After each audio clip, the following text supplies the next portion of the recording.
Welcome to the Freemen and Fox Show on the Sports Brothers Radio Network. Follow Ed and Jeff on Twitter at the Sports Bros. Like the Facebook pages Freeman Fox and Freeman and Fox Sports Brothers. And now, here's Freeman and Fox on the Sports Brothers Radio Network.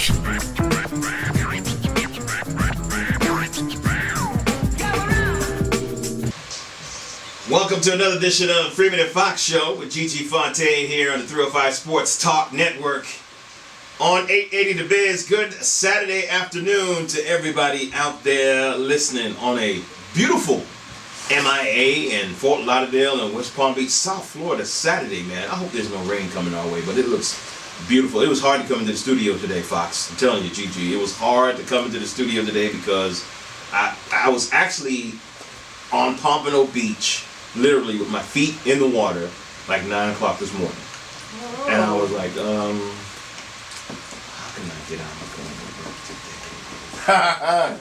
Hey man, just let me know, man. We'd be happy to do it without you. No. Yeah, I was really literally thinking of a way to get out of work today because it was beautiful, man. It is still beautiful. So beautiful that, you know, the people were driving, not looking where they're going, they got traffic messed up on 95 and 826. So beautiful, it's super hot. I don't even have on much, and I'm still sweating. Well, you know, it's kind of like a play on not having on much. I have on much, but I don't have on much. Right. Check it out on roadtofametv.com. You'll see what we're talking about. Man, what a week in sports. Oh, there we go with the aliens. Alienware is here. Road to Fame TV with me. When we say we're worldwide, we're worldwide. You know, it's his face. He's like, man, where are these aliens? You were really giving a new name to that Alienware computer, boy. I tell you. Sports Brothers in Mars. You can follow us on Twitter at the Sports Bros. Follow Gigi Fontaine at Gigi Fontaine7 on the gram. You like gram more than Twitter? You know what? It doesn't matter Facebook. Because actually I like Snapchat because everything goes there first. And then everything I put on Instagram, I just put it on Facebook and Twitter simultaneously. Oh, okay. They're all at the same time. Okay. You look good today. Oh, I mean, you look good every day, but you look like, you know, really like hot. my little Gabby Douglas ponytail? She's still giving jabs at Dabby. What? Gabby. I have a nappy ponytail today, guys. So it looks good to That me. was so wrong. But the only difference It's is not you cool, just did not finish doing the pommel horse, the what's it called, the uneven bars, the floor exercise. I what was else? driving in 100-degree Florida heat. With an AC. Look, On 72. My edges. My sisters understand what I'm talking about. If my edges didn't sweat out, Gabby's. Well, I don't have a problem with her edges. She has nice edges. I'm just kidding. I want to get into this later on. You said your favorite social media outlet right now. You like Snapchat. I like Snapchat. First. Yeah, and then you got Facebook and Twitter, kind of that order. And Instagram. Fox, I think Fox is a heavy Facebook person. I know that. Heavy on Facebook. I love Twitter. And Periscope is where I'm really blowing up. Okay. I need to get on that. Yeah, Periscope. I'm caught in between Instagram. I'm caught in between Instagram. Ever since Instagram introduced the story feature, I've felt myself moving away from Snapchat. Like I'll forget. Oh damn! I can go back to Snapchat because you don't know about the story feature. No, I haven't updated my gram. You serious? It's just like Instagram basically went and hijacked Snapchat. I don't blame you, Graham. Yeah. I don't blame you. The story is that Facebook tried to buy Snapchat, you know, because, Facebook bought Instagram, and Facebook tried to buy Snapchat. Snapchat said no, so Facebook said, all right, well, we'll just jack your stuff. And they've got this story, it's just like Snapchat. You can do a 10, 15-second story, which is pretty cool. But there is a new one out that I'm really digging on. A lot of people I don't think are on it yet. It's called Marco Polo. Now, I'm gonna show it to you guys during the break. If you're on Marco Polo, hit us up on Twitter at the Sports Bros. It's a video walkie-talkie. So basically, instead of texting, you know how you got these group chats or group texts? Instead of texting, you do a video. And the video, you know, you can have a group of how many friends, and every time somebody interacts or anytime somebody has some input, they do a video. It's crazy. That sounds dope. Yeah, it is crazy. But a little later on, I want to get into ask you guys, what are your, you know, we're all on Facebook. What are your Facebook pet peeves? Because we have people that are on Facebook that sometimes are just, you got those friends that are just putting all their business out there.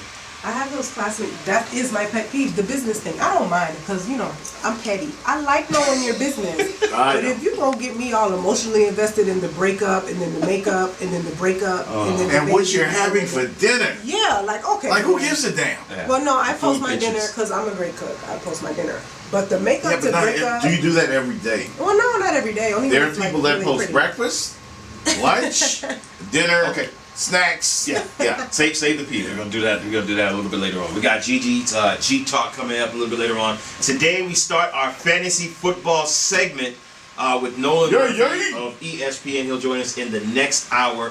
Each and every Saturday he'll join us and we'll talk about fantasy football. Now I don't know how deep Jeff. I've been trying to pull him in fantasy football slowly, year after year after year. Are we gonna do it in the office? What do you mean?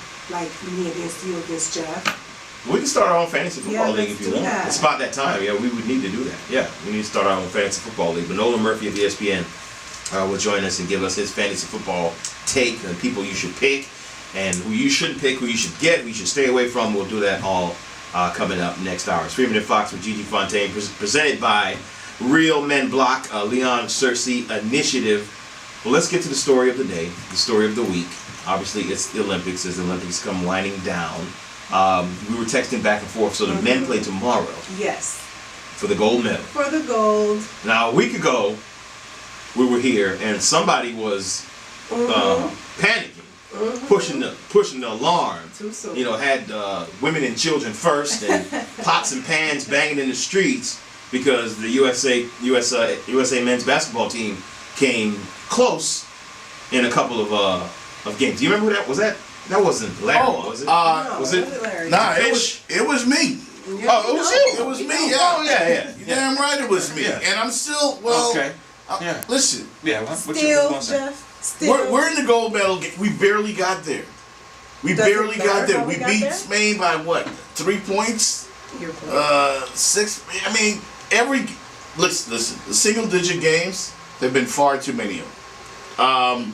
I think maybe we need to look at how we put these teams together when it comes to international play. Clearly, we have more talent, but clearly, we rely heavily on our individual talent as members of the United States basketball team, and that's concerning. And if you guys don't see the gap is closing and closing and closing, we're playing Serbia in the gold medal game. We beat Serbia earlier in the tournament by 3 points. By 3 points. And you guys are just looking at me like I have no reason to panic while we're sending the best players in the NBA and we're barely beating Serbia? And we're barely beating Spain and France? These aren't the best players, Jeff. We threw together a team unlike every other country in the world. Unlike every other country in the world. We threw together people. Some people decided last minute, I'm not going. So you guys don't avoid... And you're panicking. If you can avoid something happening and you see something trending in a certain direction... Yes, but you're not going to react to it. Here's the thing: is that your panic is coming like way too late. Because it was fine up until those 2 games. What was it, Australia and I forget the other game that they barely won Yeah, or won. Like 3 maybe. Yeah, but it comes way too late to discover. Maybe we have too many ISO ballers on this team. Exactly, we knew that. Maybe we need a true point guard. Maybe this, maybe that. I mean, they should have seen this. The geniuses that are behind USA basketball need to be preparing for. You have 4 years. And granted, like Gigi said, there are some people that you're counting on or you think they're going to come and they back out. I get that. But while you're doing that in 4 years, everybody else is getting better. Everybody else. You know what? It's funny because in basketball, we can see these teams. We can say they're getting better. But almost every other sport, in the Olympics at least, track. You guys have no vision. Nobody's getting better. It's still Jamaica and the U.S. team. What else? Gymnastics. It's still United States, maybe China or Japan, and then a couple of other countries. But in basketball, it's shrinking. And my point is you can't solve it during the tournament. You can't say, LeBron, fly on over here to Rio to help us out. D-Wade, what you doing? Come on. It can't be solved now. It has to be solved ending tomorrow night and the next 4 years up until Tokyo or whatever's next. The way I've seen this tournament go, the way these games have gone, and thank you, Megaphone, who tweets, y'all act like Fox didn't have a valid reason for concern because both of you are looking at me as if, we're in the gold medal game. You were doom You and were gloom. overreacting. You were doom and gloom. Over I was 2 not games. doom and gloom. I'm telling you, I was concerned. And I'm still concerned. Here's my We thing, only beat Jeff. Serbia by 3 points. We're playing them for the gold medal tomorrow. If it's a close game in the fourth quarter, who's all the pressure on? Okay, so panic. Who's then. all the pressure I'm not on? gonna panic all the way up to the fourth quarter. You sound like, honestly, Jeff, you sound like a dad. You sound like my dad who saw that I had a boyfriend at 17 and was like, Gigi, if you keep on with this boyfriend, you're gonna end up with 5 kids and on welfare. Like, Dad. That was the trend because I had a boyfriend in an island household. I'm still not on welfare and I don't have 5 kids. So you're not worried about Serbia at all. You're not worried I'm about that. chilling. You're not worried about the fact that the rest of the world, despite the fact that we sent a collection of NBA superstars. Not everybody on the team is We were- an NBA superstar. We were down 10 points to Spain. I went home to watch that game yesterday. And we closed it, right? We barely won, LeBron was man. down 3-1 and you give him props, but We you want barely down won. to USA. We barely won. This is not good. LeBron barely beat Golden State. yeah, Who cares? He won, right? I don't know if it's a USA, well, maybe a USA problem because we see about, we see who's on the team. Charles Barkley spoke out about it. You saw what he had to say. He says he hopes they win gold. I always want us to win gold. It's not a good team to put together. I don't think they did a good job because to watch all those guys, they're all good players, but they all need the ball. Exactly. And that's a problem with Team USA, the organizers, not the players, but the organizers. They always you do won't the have things. So we're talking about practice, not the game. No, we're That's not talking game. about practice. We're We're talking about they coaching want a and bunch administration. of Chiefs, a Yeah. bunch of Indians. You're not that know- gonna assemble a team full of 5 Steph Currys. Would you do that? Exactly. No. Okay. So it's out of their hands. They gotta go out you there seem and to get be the job barking. done. You seem to be barking at the players when it's Well, not I am the gonna. players. I am gonna bargain the players as well because I see a lot of guys, playing hero ball. But that's how they play. That's They're the- coming from so many different teams, and on their specific Isn't team, they're that the You how hero. got the best coach in the world, Coach K, and that coaching staff. You got a great coaching staff. You're part of a team now. You can't play as if you're on the Golden State Warriors if you're Klay Thompson. So maybe we are talking about It's practice. not a team. Yeah, maybe we are talking about practice. And if we have the best players in the world and we have the best coaches, they should be able to adapt. Why are we down 10 points to Spain? Charles Barkley goes on to say, if you take away DeAndre Jordan, every guy on that team is a ball-dominant guy. You see them playing a lot of one-on-one basketball. That's the thing I've noticed more than anything. Like you have to understand, when you put a team together like that, you have to like that, Charles Barkley. You have to have some role players. But if you take a guy like Kyle Lowry, who is a hell of a player, he wants to score. Kyrie wants to score. Kevin wants to score. DeRozan wants to score. They've just really been stagnant offensively. It's So like an all-star team kind of that just got threw into the mix. Gigi, you know very well from listening to us and knowing us for years. He's quick to call out Spo. So quick. Isn't that guy quick to call out Spo? Quick to call out Spo. Quick to call out Yeah, Spo. right. I'm quick to call out Spo. But I haven't heard. First time I heard Coach K's name mentioned was just a minute ago. Saying he's one of the greatest coaches. But And he is one of the greatest coaches. But we're not talking about the coaches. He didn't select this team. Why not? This team individually. Again, I said How do you know that? They may need to reevaluate how they put this team together because we should be beating everybody in the world by 30 points, minimum. But I'm not gonna panic in the middle of the tournament. That's like panicking after the third quarter. Like, bro, he it's panics after over. the first drive. So you guys should see the end of the Serbia game when they took a 3. It was a good That game. could have taken us to overtime. It was a good game. San Antonio almost beat Miami, but Ray Allen hit a 3. It's a good game. That's the nature of the game. Serbia, Tomorrow. Serbia. Serbia. The reason we're not talking Serbia. about Tomorrow. Serbia. I mean, hey, Because we still that is lose. close. I'm not saying that's not something that's a concern. That is close, and that's kind of crazy. But last week, man, come on. Yeah, Come you on, were bro. panicking so Come on, soon. son. We weren't even out of Group A yet. Come on, son. It is Freemen and Fox show with Gigi Fontaine. What we're really going to get into, I know everybody's been getting to this whole week. Bad boy Ryan Lochte. I can't wait. This story, there's so many angles to this story. There's so many views that have been spewed and spat out for the last few days, I should say. We're going to give you our angle on this story coming up next. Plus, we got G-Talk coming up. G-Talk with Gigi Fontaine coming up in a little bit. Right here on 305 Sports Talk. It is Freemen and Fox Show, 880 The Biz. We'll be right back after this. Sex and false starts. Woo! I'm right, they're wrong. They don't know what they're talking about. Filmon.com. It allows me to watch television everywhere. And I mean everywhere. Even when I'm driving 200 miles an hour through the streets of Beverly Hills in my red Ferrari, California. Yeehaw! I can watch TV in HDI from all over the world. No app required. I love Filmon.com so much, I bought the company.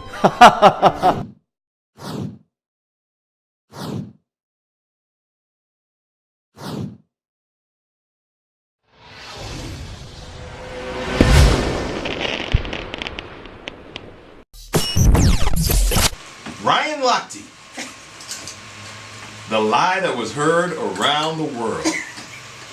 Do we need to? I'm gonna bring you up to speed just a little bit. Everybody's backtracking from this guy now. Even his fellow swimmers are painting a not so great picture of Ryan Lochte and the incident that happened last weekend. I remember watching the news. This had to be Monday or Friday, the day after it happened. I mean, this was national news. Yeah. This was NBC Evening News.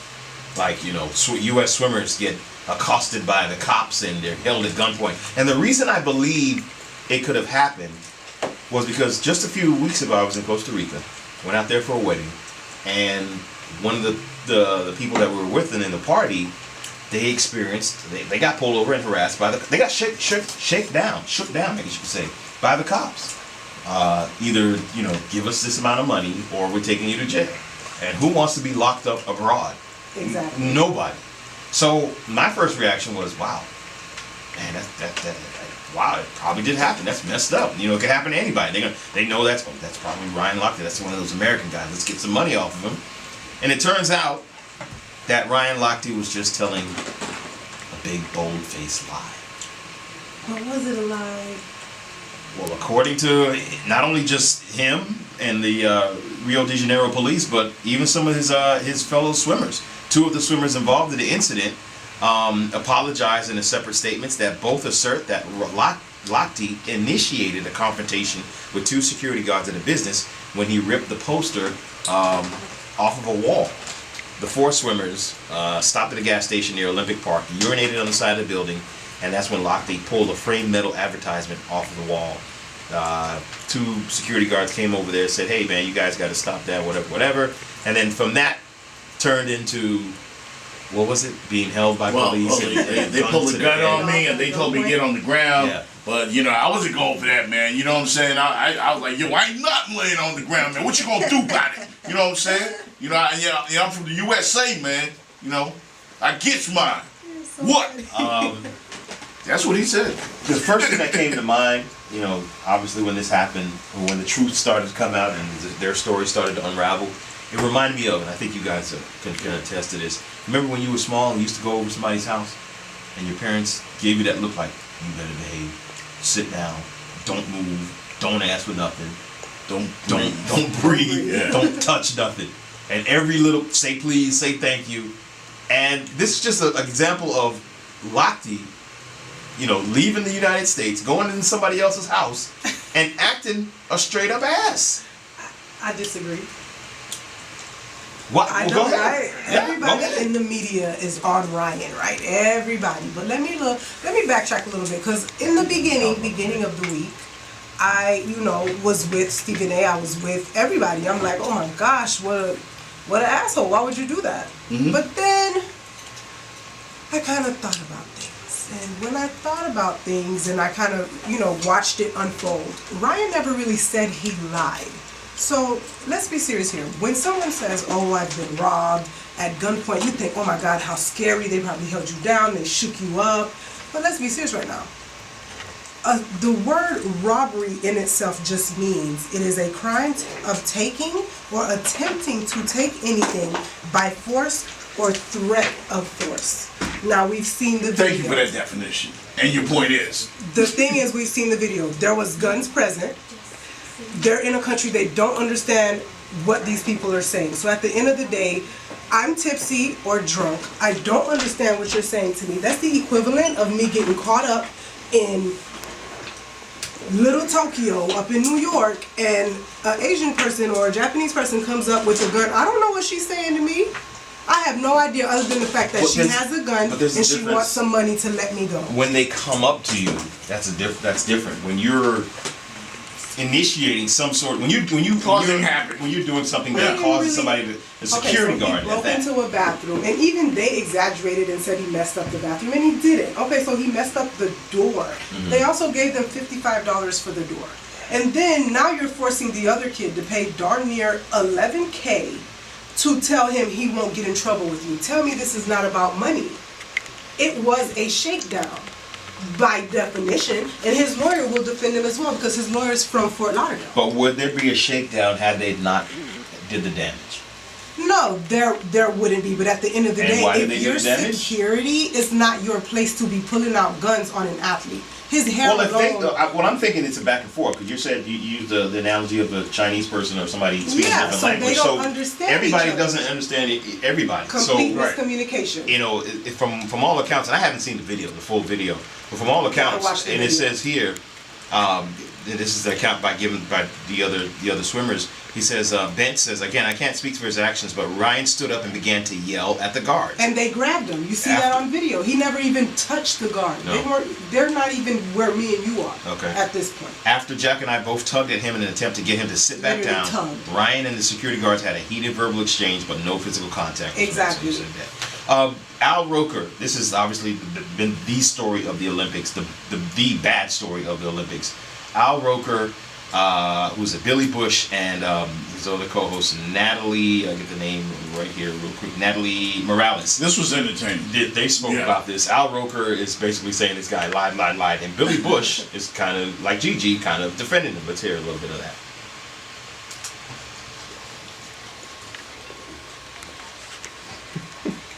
He lied.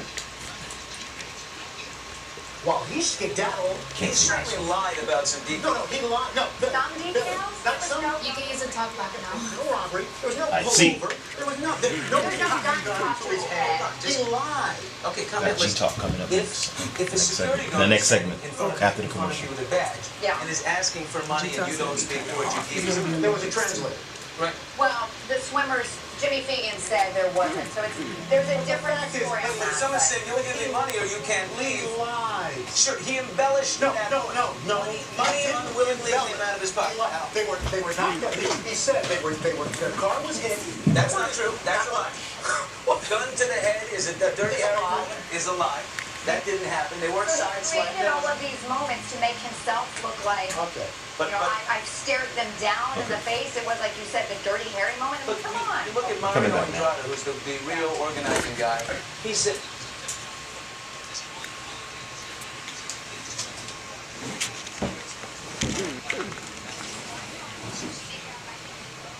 All right. So first of all, they're not kids. No. Let's stop that. They're grown men. Let's stop that. Let's stop the white privilege. Let's stop the American arrogance. They're not kids. They're a grown ass men. And period. The thing on social media was, how come this guy gets treated like this? He's a kid.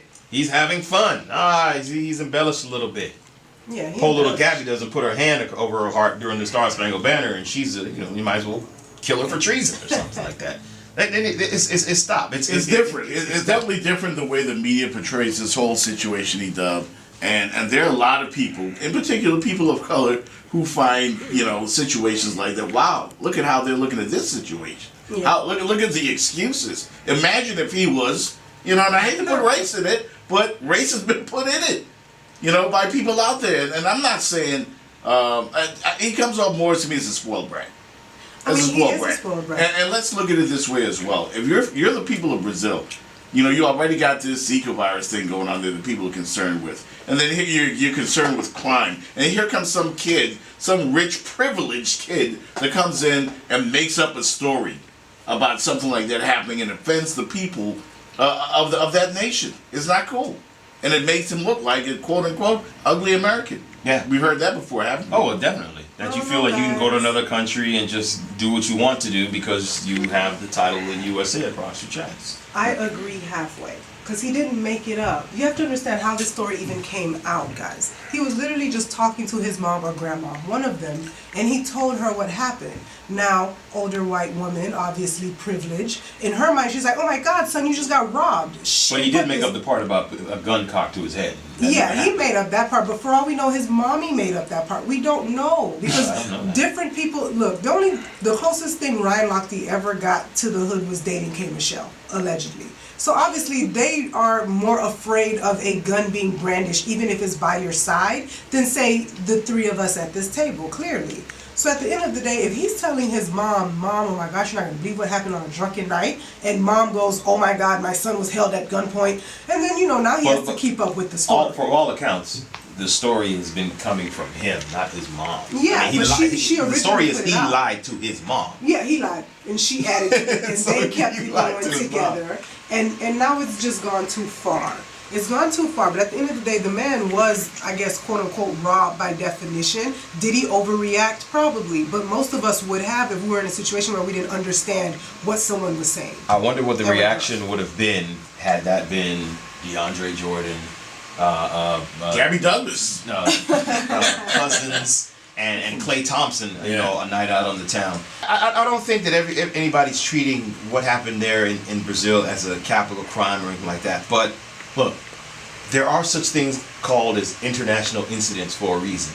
And when you're out of this country, when you're representing this country at a venue or at an event that is supposed to, promote goodwill among men in sports, men and women in sports, and you pull something like that, come on, it's just no excuse. It's no excuse to lie. And now, Gigi, I was gonna say, you've got a kid, you've got a daughter, and has she ever come to you and tell you a story that is kind of a little bit bigger than it was, and then you go back and then you listen to it and you're like, okay, maybe that part wasn't true, but okay, something did happen. I think that's what happened here. I mean, you keep saying his family. Well, they had to come from somewhere. It had to come if I go from and say, man, no, we got into a little incident with some security guards in the bathroom, but it was cool. And you're like, okay. But if I go, yeah, they had us sitting down and some guy pulled out a gun. He blew it up. He blew it up. There was a gun, but it wasn't to your head. There was money exchange. Technically, they did take something from you, but it wasn't much. It was $55. You kept your, your jewelry and what was important other than that $55. So obviously it was embellished, but something really did happen. He just didn't have to take. He's a storyteller. He's a fool. He's lost millions of dollars in endorsements. I'm wondering what his punishment will be from the IOC. If you guys have any opinions on what that should be. I don't think they're going to punish him. He says he wants to swim in 2020, and I don't know if that's They're not going to punish him. This is going to follow him around forever. It will. I mean, it's embarrassing, but they're not going to punish him. His punishment will be money. The endorsements that he might have got, that's done. That's gone. Yeah, he's Brian Williams now. Like the texters were saying. Somebody, I think it was Megaphone, tweeted that, he was in Brazil saying he got robbed by Tupac's killer. He lost his street cred. Yeah. It's like, he didn't have any. And Manti Te'o's girlfriend saw it all. Yeah. Hey, this is Freemen and Fox Show with Gigi Fontaine. We're going to take another break. Come back. We have G-Talk with Gigi. She's going to bring you up on what's going on in the world of entertainment and sports. Plus, coming up next hour, don't forget Nolan Murphy of ESPN.com will join us for our first installment of our fantasy football segment right here on the Freemen and Fox Show on 305 Sports Talk. Hey, this is Jeff Fox from the Sports Brothers Radio Show. I want to tell you all about a great company that has totally changed my life. And if it changed my life, it can change yours. I'm talking about Total Life Changes. Yes, Total Life Changes, where the flagship product is the ISO Tea, commonly referred to as the skin tea. In just 7 short months, I have lost over 50 pounds. Yes, it's true. 50 pounds lost. And hey, I'm just getting started. Just 2 8-ounce glasses a day, and you can lose up to 5 pounds in only 5 days. This is no joke, people. Just visit my website. Go to totallifechanges.com/480-1591. That's totallifechanges.com/480-1591. Or email GetThatTea@gmail. That's GetThatTea@gmail, and you can be on your way to being healthy and wealthy at the same time. Total Life Changes is also where you can find the NutriBurst. Get your absolute fullest dose of vitamins, or the NRG pills for those long days when you need a boost to pick it all up while burning up to 300 calories a day. You can order your health and wellness products, or you can join our winning team and become your own business owner. In TLC, we get paid 5 different ways, and we get paid every week. Do you know anybody that wants to lose 5 pounds in 5 days? Could you use an extra $500 to $1,000 per week? Well, you'll want to try Total Life Changes. Again, visit my website, totallifechanges.com/480-1591, or email me, GetThatTea, that's GetThatTea @gmail. Make that change today with Total Life Changes.